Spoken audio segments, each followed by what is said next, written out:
a night out by yourself and you need to wait for someone else? Well, in this video, I'm gonna introduce you to a concept of the solo dates, a very important part of your self-love journey. So let's get right into it. Welcome and welcome back to my channel, and I'm so happy you clicked on this video. Thank you very much. So let's start right away. So first of all, now you may think, what? I could never go on a date alone, because it's going into a restaurant alone and all that kind of stuff. I think it's generally just doing something alone. And now you may think, wait, that's too embarrassing, but actually it's not. And people will look at you, yes. People will potentially judge you, but in the end, they forget about you because they have too much problems in their own life going on that they have space in their mind for you. So nobody cares. And how you can start this journey is just by starting small. For example, go first in a coffee shop, maybe go study there with your headphones, and then you're also in your own world. But I also kind of think that's a form of solo dates. Then you can also do a picnic alone, or you can go for a walk alone. You can use your headphones if you would like, or you could go without them. That's also really nice. And you can go to the gym alone, or you could really go to a restaurant alone with a waiter. And there are kind of two steps, because I first went to a restaurant with headphones, but I would recommend to go into a restaurant without headphones, because if you go with headphones, then you're kind of not on a date, because if you're on a date with someone else, you wouldn't wear your headphones in. So why should you do that to yourself, kind of, in a way? And you could also go to a concert alone. And I think the next big step, if you really feel comfortable, you can go solo travel. There you just really need to look at the place where you're going, if it's safe and all that stuff.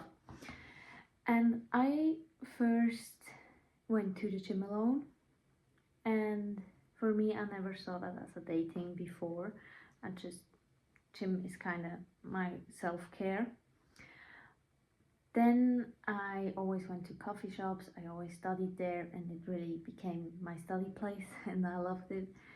And then for 2 years ago, I think, I traveled alone to England to visit my best friend, and it was kind of twisted because I never was in a restaurant alone, but I went alone on a plane, I went alone on a bus in another country, and it just sounds so crazy to me, but it was actually quite nice because I could do what I wanted to do, and I didn't need to listen to someone else, or, well, that's also kind of a nice thing, but sometimes you just don't want to.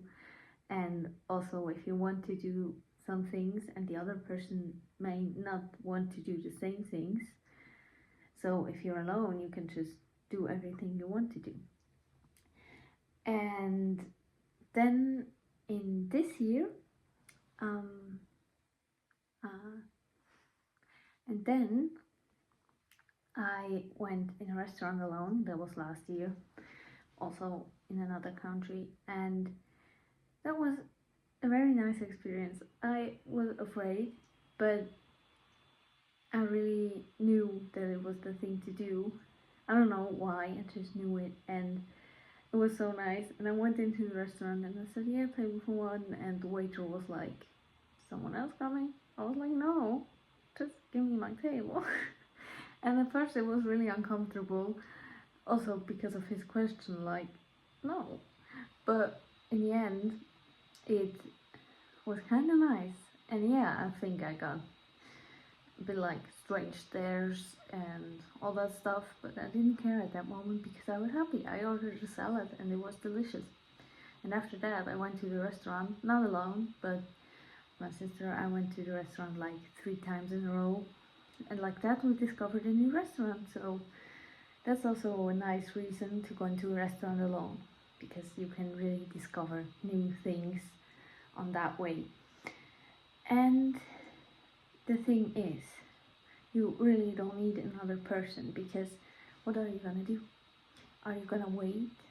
Are you just gonna wait until another person shows up and so you can enjoy your life?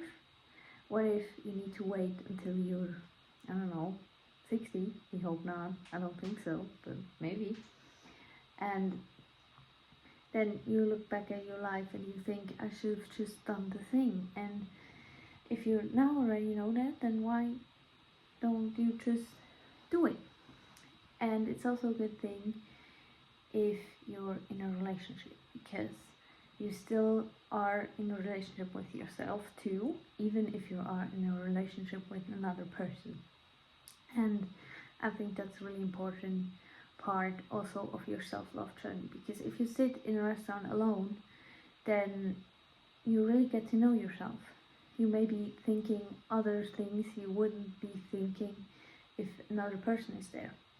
So that's a really good thing, and it's also good that you're independent, because as I said, it's a nice thing to have someone, but if you're at the point in your life where you need someone, then I don't think that's healthy anymore.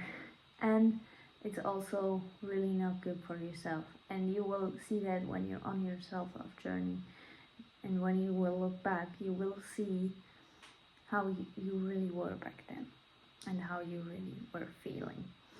So that's also a very good point. And just because you go alone into a restaurant or you spend time alone in general doesn't mean that you're lonely, because loneliness is kind of choice, because it's a feeling, but it's also in your brain. So yeah, and as I said, you will regret it if you don't do it now, so just do it.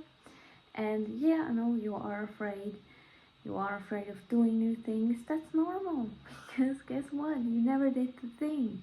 How should you not be afraid? But being afraid is a good thing, because that means that something new is coming and that you will grow from out of it. Yes, so that was it with this video, and now I will give you a summary, and you're really welcome to screenshot the summary if you would like. I will put it on the screen right here next to me, and so you kind of have bullet points of this video you can take away. Maybe you can look at it every now and then so you don't forget the stuff that you learned today. So the summary is, the first point is, people will judge you anyway, but they don't care. Then the second point is, you should start small. Go to a coffee shop first, then go to a restaurant, then go to a concert, and then go solo traveling. Don't start with solo travel, because that wouldn't make any sense, right? Except you feel comfortable with it, of course. And you don't need to wait for someone else to live your life, because you see, that doesn't make sense. I mean, it's your life, why should you wait? And let yourself feel uncomfortable. We'll make another video about this in detail, but uncomfortable situations help you grow, so just do it. And the last point is, being afraid is a good thing. So here it is, the summary from the video. You can screenshot it if you would like, and I really hope you took something away from it and you could learn something. And thank you for watching until this point. Thank you, goodbye.